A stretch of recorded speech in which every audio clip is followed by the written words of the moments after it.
월든 5장 고독은 월든 전체를 관통하는 핵심 장 중 하나입니다. 소로는 이 장에서 혼자 있는 시간을 외로움이 아니라 가장 깊은 충만함으로 바라봅니다. 누군가와 함께 있어도 우리는 외로움을 느낄 때가 있습니다. 반대로 혼자 있어도 세상과 깊이 연결되어 있다고 느끼는 순간도 있습니다. 헨리 데이빗 소로는 우리에게 말을 건넵니다. 고독은 세상을 등지는 시간이 아니라 가장 온전한 나 자신을 만나는 시간이라고. 사람들 속에서 살아가는 것보다 자기 자신과 함께 살아가는 법을 알고 있냐고. 가장 깊은 대화는 침묵 속에서 이루어진다고. 월든 호숫가 작은 오두막에서 그는 사람을 피해 숨어 지낸 것이 아니었습니다. 오히려 숲과 바람, 별빛과 새소리, 그리고 자신의 내면과 가장 깊이 마주하며 세상과 더욱 가까워졌습니다. 오늘날 우리는 끊임없이 사람들과 연결되어 살아갑니다. 하지만 정작 자신과 대화하는 시간은 점점 줄어들고 있습니다. 소로의 고독은 세상으로부터 멀어지라는 이야기가 아니라 자신을 잃지 않기 위해 잠시 멈추라는 조용한 권유입니다. 잠시 마음의 속도를 늦추고 우리도 월든 숲길을 함께 걸어갔으면 좋겠습니다. 지금부터 헨리 데이빗 소로의 월든 제5장 고독을 들려드리겠습니다.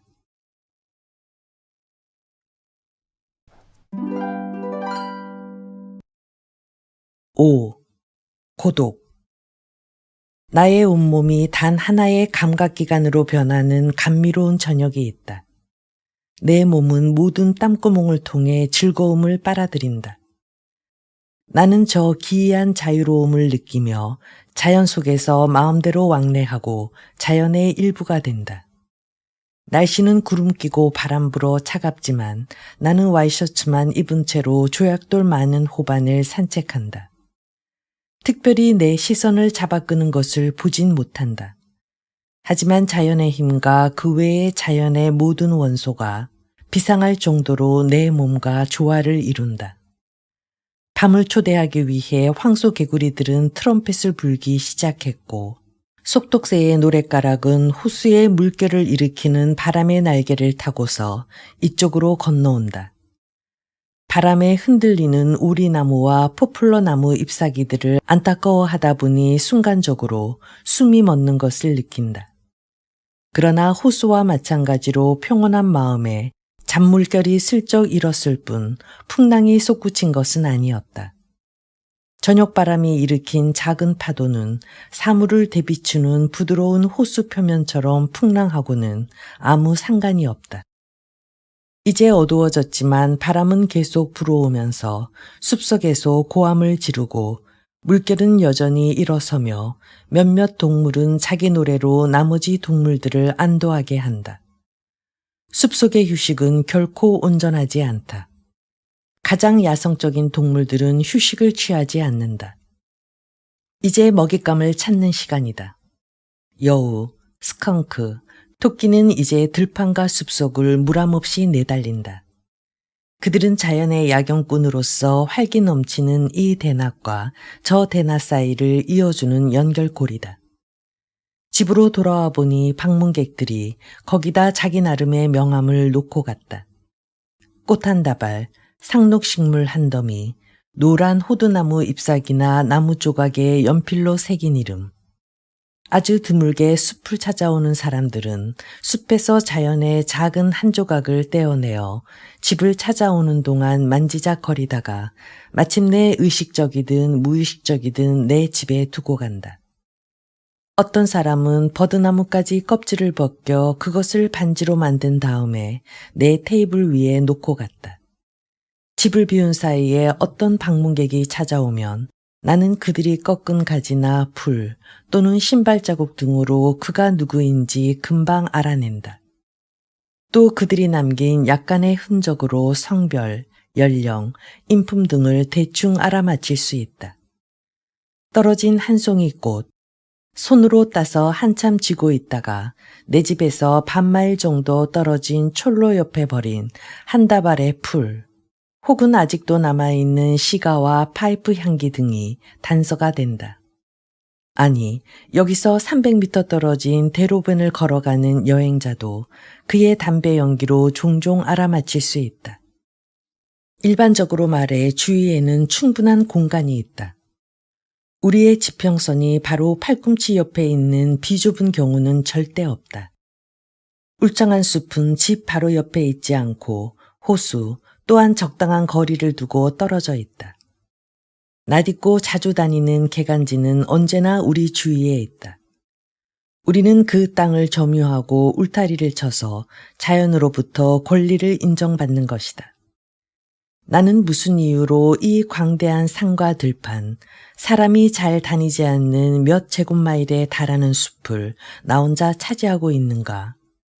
사람들이 거의 나한테 버리다시피 한 이 땅을, 나와 가장 가까운 거리에 있는 이웃조차도 1마일이나 떨어져 있고 내 집에서 반마일 거리 이내에서는 언덕 꼭대기에 올라가지 않는 한 집을 구경할 수도 없다. 나의 지평선은 모두 숲으로 둘러싸여 있고 그것을 나 혼자 독차지하고 있다. 멀리 한쪽 면에서는 호수의 북쪽 끝에 인접한 철도가 보이고 또 다른 면에서는 산림지 도로를 에워싼 울타리가 보인다. 그러나 평소 내 집 풍경은 대초원 위에 있는 것처럼 고족하다. 이곳은 뉴 잉글랜드에 있지만 아시아 혹은 아프리카에 있는 것과 비슷하다. 말하자면 나는 나만의 해와 달과 별들을 가지고 있고 이 작은 세계를 독차지하고 있다. 밤이면 집 옆을 지나가거나 집 문을 놓고 하는 행위는 전혀 없다. 나는 지상의 최초 인간 혹은 최후의 인간이 된 느낌이다. 그러나 봄이 되면 오랜 적조함을 깨뜨리면서 마을 쪽에서 메기를 잡으러 오는 사람들이 있다. 그들은 자신들의 심성이 만들어낸 월든 호수에서 많이 낚시해 본 사람들이고 그래서 어둠을 낚시의 미끼로 사용한다. 그들은 을에 가벼운 바구니를 챙기고 곧바로 물러나면서 세상을 어둠과 내게 맡겨둔다. 그리하여 밤의 검은 씨앗이 인간 이웃에게 손짓하는 일은 없다. 나는 인간이 전반적으로 어둠을 약간 두려워한다고 생각한다. 마녀들은 모두 교수형을 당했고 기독교 신앙과 양초가 그 전에 소개되었는데도 말이다. 하지만 나는 때때로 자연의 사물 속에서 가장 달콤하고 부드러우며 가장 정직하고 고무적인 동아리 모임을 발견했다. 심지어 불쌍한 염세주의자와 심각한 우울증 환자도 이런 것을 얻을 수 있다. 자연 한가운데 살면서 오감을 평온하게 유지하는 사람에게는 우울증이라는 아주 검은 체액이 생길 수 없다. 어떤 폭풍우가 불어온다고 해도 건강하고 정직한 사람 귀에는 바람의 시인 아이올로스의 춘풍처럼 들린다. 그 어떤 것도 소박하고 용감한 사람 마음에 천박한 슬픔을 강요하지 못한다. 사계절의 우정을 반갑게 맞아들이는 한 그 어떤 것도 내 인생을 부담스러운 것으로 만들지 못한다. 오늘 내 콩밭을 적시고 그래서 나를 집안에 머물게 만든 저 부드러운 비는 음산하지도 우울하지도 않으며 오히려 상쾌하고 좋다. 비가 와서 콩밭에 괭이질을 하진 못하지만 그래도 비 오는 풍경은 그보다는 훨씬 더 값어치 있다. 설사 비가 계속 내려 땅속 씨앗이 썩고 저지대 감자를 망쳐 놓아도 고지대의 풀에게는 좋은 것이므로 내게도 좋은 게 된다. 때때로 나는 자신을 남과 비교해 본다. 나는 그들보다 신들에게서 더 혜택을 받은 것 같다. 내가 생각하는 자격 이상으로 나는 혜택을 받았다. 마치 동료 이웃에게 없는 신들의 보장과 담보를 내가 갖고 있어 특별한 인도와 보호를 받는 느낌이다. 나는 자만하지 않으려 하지만 오히려 신들은 내게 그런 자만심을 가져도 좋다고 한다. 나는 외로움을 느낀 적이 없고 고독하다는 느낌으로 심적 압박을 당한 적도 없다. 그러나 딱 한 번 숲속에 들어와 몇 주 지났을 때 이웃이 가까이 있는 게 평범하고 건전한 보통 사람들에게 허락된 필수 요소가 아닐까 하고 1시간 정도 생각한 적은 있었다. 그 순간 내가 혼자 있는 걸 언짢게 여겼다. 그러나 거의 동시에 내 정신이 약간 혼미해졌음을 의식했고 곧 회복되리라는 것을 알았다. 부드럽게 비가 내리는 동안 이런 생각을 하다가 나는 불현듯 자연 속에는 상냥한 은혜를 내려주는 동무들 모임이 있음을 알았다. 내 집 지붕을 두드리는 빗소리, 집 주위의 모든 소리와 풍경. 이런 것은 나를 떠받치는 공기처럼 무한하면서도 형언하기 어려운 다정한 동무들이다. 그리하여 이런 자연 모임은 소위 인간 이웃이 제공하는 이점을 모두 하찮은 곳으로 만들었다. 그때 이후 나는 사교 모임의 이점에 관해 전혀 생각하지 않았다. 자그마한 솔잎조차도 내게 공감하며 옆으로 펼쳐지고 팽창하면서 나와 벗하자고 한다. 나는 혈연관계에 있는 자연 속 사물들의 존재를 뚜렷하게 느끼며 심지어 야성적이고 황량하다고 일컫는 풍경 속에서도 그것을 느낀다. 그리하여 나와 가장 가까운 혈연관계이면서 다정한 느낌을 주는 것은 일반 사람이나 마을 사람이 아니라고 여기며 숲속 어느 장소도 내게는 낯설지 않다고 생각한다. 토스카의 아름다운 딸이여, 에도는 슬퍼하는 사람을 일찍 죽이나니 산자들의 땅에서 슬퍼하는 자의 날은 짧도다. 내가 가장 유쾌하게 여기는 시간은 봄이나 가을에 장시간 비가 내리는 때다. 비는 오전은 물론이고 오후 내내 나를 집안에 가두어 두고서 그 끝없는 속삭임과 두드림으로 위로한다. 석양이 일찍 시작되어 오래가는 저녁이 오면 많은 생각이 내 안에 뿌리를 내리고 천천히 퍼져나간다. 여러 마을을 괴롭히는 북동부의 비바람이 몰려오면 하녀들은 현관 앞에 들통과 대걸레를 들고 서서 밀려드는 빗물을 쳐내야 한다. 하지만 나는 작은 집에 들어앉아 그 아늑한 분위기를 온전하게 느낀다.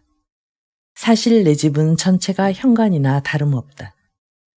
사람들은 내게 자주 이런 말을 한다. 당신은 거기 숲속에 있으면서 외로움을 느끼다가 사람들 근처에 있고 싶었을 것 같은데요.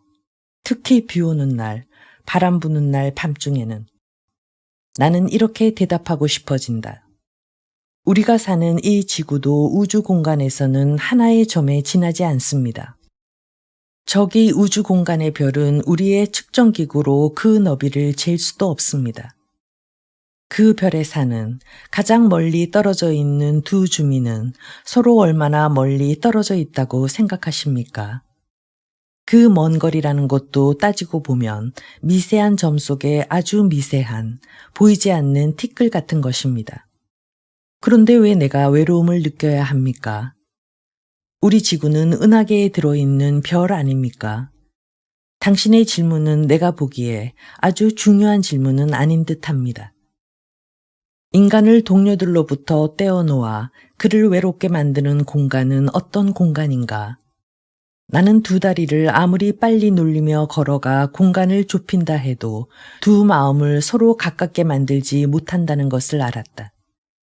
우리는 어디에 가장 가까이 살길 원하는가? 기차역, 우체국, 술집, 예배당, 학교, 식료품 가게, 비컨힐, 파이브 포인트. 아무튼 사람이 많이 몰려드는 그런 곳은 아닐 것이다. 오히려 생명의 항구적인 셈 가까운 곳에 살고 싶어 할 것이다. 그런 곳에 있어야 우리는 샘에서 계속 흘러나오는 생명의 물을 마실 수 있다. 버드나무가 물 가까운 곳에 서 있어야 그 뿌리를 사방으로 내뻗을 수 있듯이 이것을 어떻게 볼 것인가는 사람 성격에 따라 달라진다. 하지만 현명한 사람은 이런 항구적인 생명의 샘 옆에 지하 저장실을 파려고 한다. 정신적으로 죽어있던 사람이 깨어나고 소생하는 데에는 시간과 장소가 중요하지 않다. 깨어나는 곳은 언제나 같은 곳이고 그것은 우리 오감에 형언하기 어려운 쾌감을 안긴다.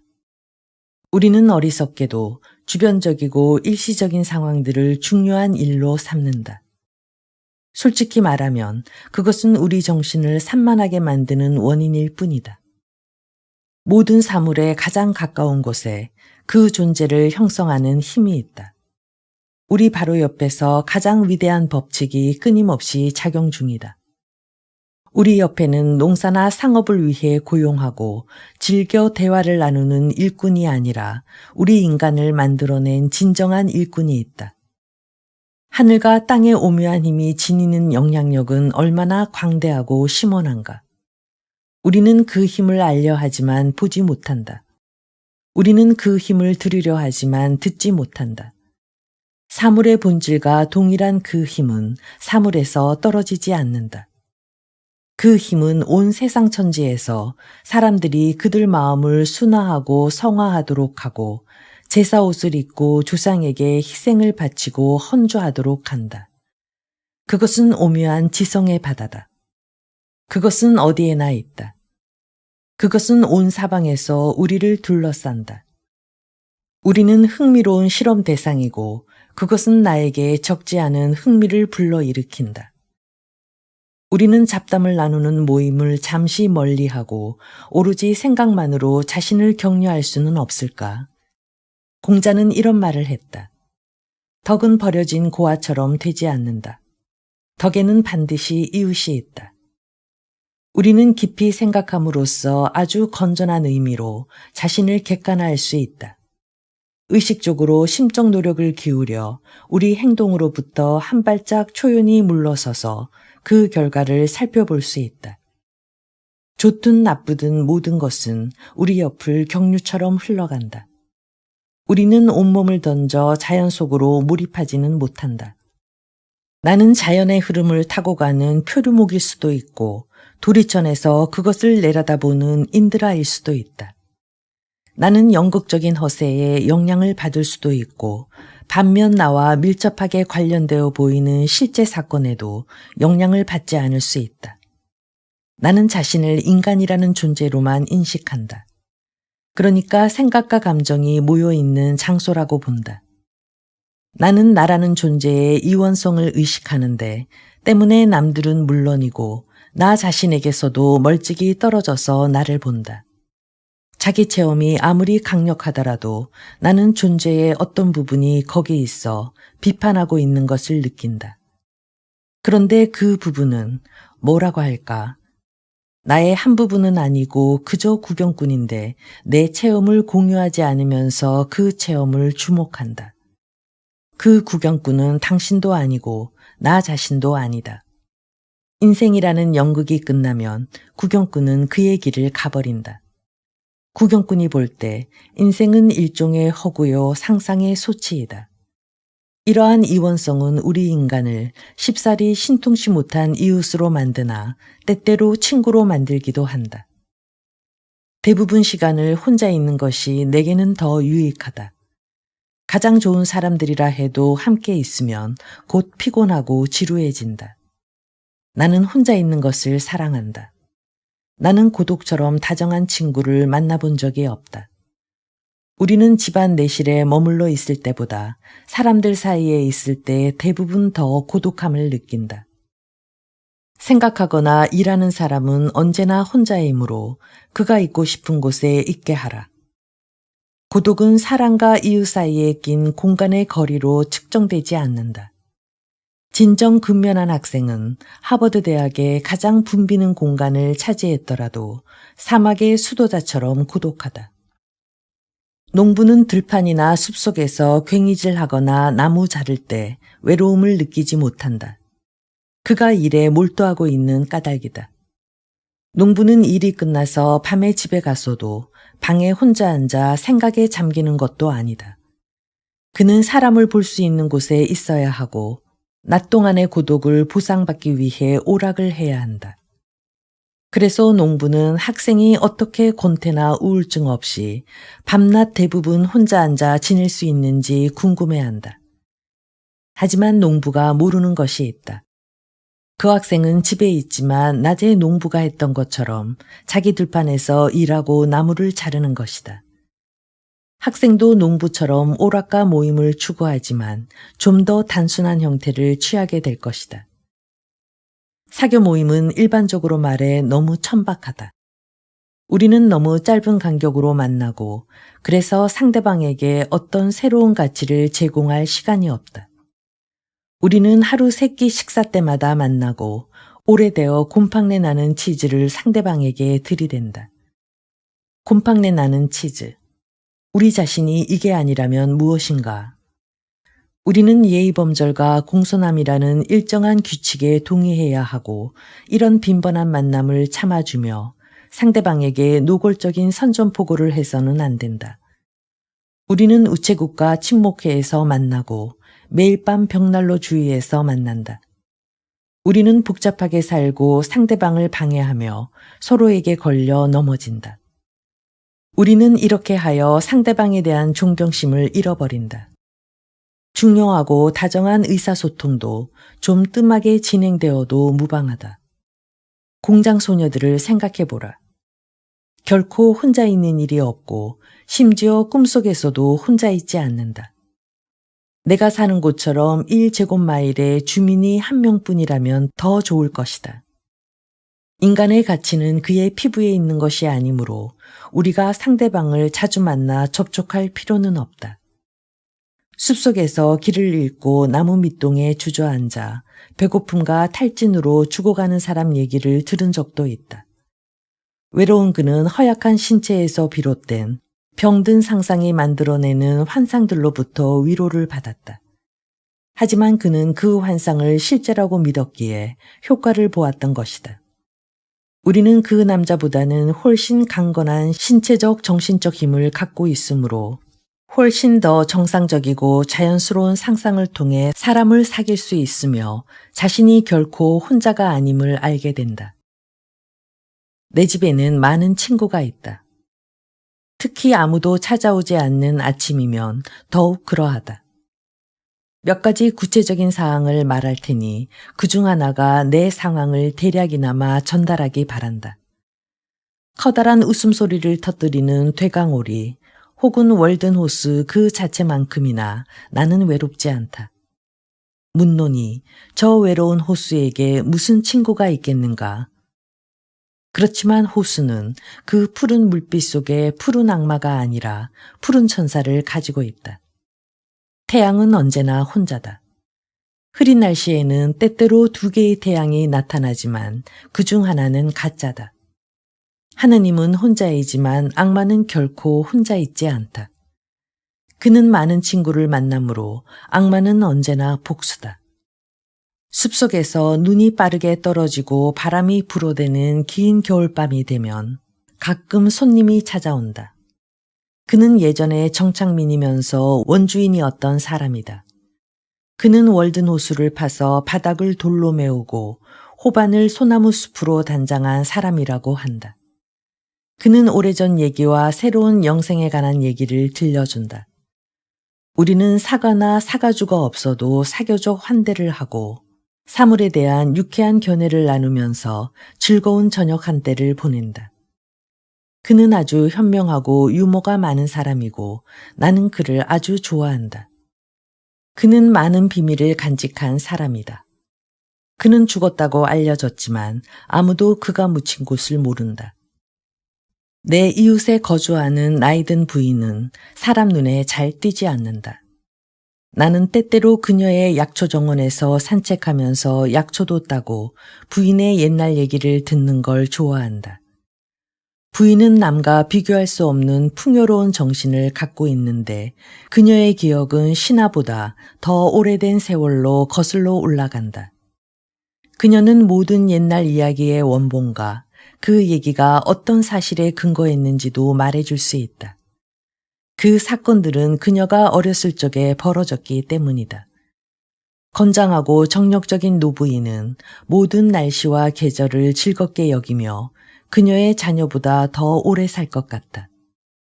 태양, 바람, 비, 그리고 여름과 겨울 등 자연의 순수함과 은혜는 이루 말로 하기 어렵다. 이런 것은 엄청난 건강과 격려를 안겨준다. 자연은 우리 인간이라는 종족에게 한량없는 동정심을 베풀고 그래서 인간에게 어떤 일이 벌어지면 모든 자연은 그 일로 영향을 받는다. 어떤 인간이 정당한 이유로 슬퍼하고 있다면 태양의 밝기는 흐릿해지고 바람은 인간의 고초에 탄식 소리를 내며 구름은 눈물을 비로 내리고 숲은 한여름인데도 잎사귀를 떨어뜨리고 상복을 입는다. 그러니 내가 대지와 소통한다고 보아야 하지 않을까. 나 자신도 부분적으로 잎사귀이며 식물이라고 해야 하지 않을까. 우리를 건강하게 하고 평온하게 하고 만족하게 하는 알약은 무엇인가? 그것은 나나 당신의 증조부가 만들어준 알약이 아니고 우리 증조모인 자연이 만들어준 채소와 식물로 된 만병통치약이다. 자연은 그 약으로 자신을 언제나 젊은 상태로 유지하고 한창 때 힘을 발휘하며 수많은 파노인보다 더 오래 살았고 그 노인들이 남긴 썩어가는 지방으로 자신의 건강을 더욱 튼튼하게 했다. 나는 얄팍한 검은 범선처럼 생긴 마차가 실어온 저승의 강 아케론이나 사해에서 떠온 물로 만든 돌팔이 물약이 아니라 순수하고 신선한 아침 공기 한 사발을 만병통치약으로 들이마시고 싶다. 아침 공기. 만약 사람들이 하루의 원천인 새벽에 이 공기를 들이마시지 않는다면 우리는 그 공기를 일부 병에 담아 가게에 내놓고 팔아야 한다. 이 세상에 아침 시간이 주는 투표약을 챙기지 못한 사람들을 위해 말이다. 그러나 기억하라. 그 공기는 정오 때까지 기다려주지 않을 것이다. 심지어 가장 시원한 지하 저장실에서도 기다려주지 못한다. 곧 병에서 새어나와 오로라 아침 여신의 발걸음을 따라 서쪽으로 가버릴 것이다. 나는 오래된 약초를 잘 다룬다는 의학의 시인 아스클레피오스의 딸 히기에이아의 숭배자가 아니다. 그녀의 조각상을 보면 한 손에는 뱀을 잡고 있고 다른 한 손에는 컵을 들었는데 뱀은 때때로 그 컵에서 물을 마신다. 나는 그보다는 제우스의 술잔잡이 헤베를 숭배한다. 그녀는 헤라와 야생 상추 사이에서 태어난 딸로 신들과 인간들에게 청춘의 기력을 회복하게 하는 힘을 가졌다. 헤베는 이 지구상을 걸었던 여성 중에 유일하게 육체적으로나 정신적으로나 온전하고 건강하고 또 튼튼한 젊은 여성이었다. 그녀가 오는 곳이라면 어디나 봄이 찾아온다.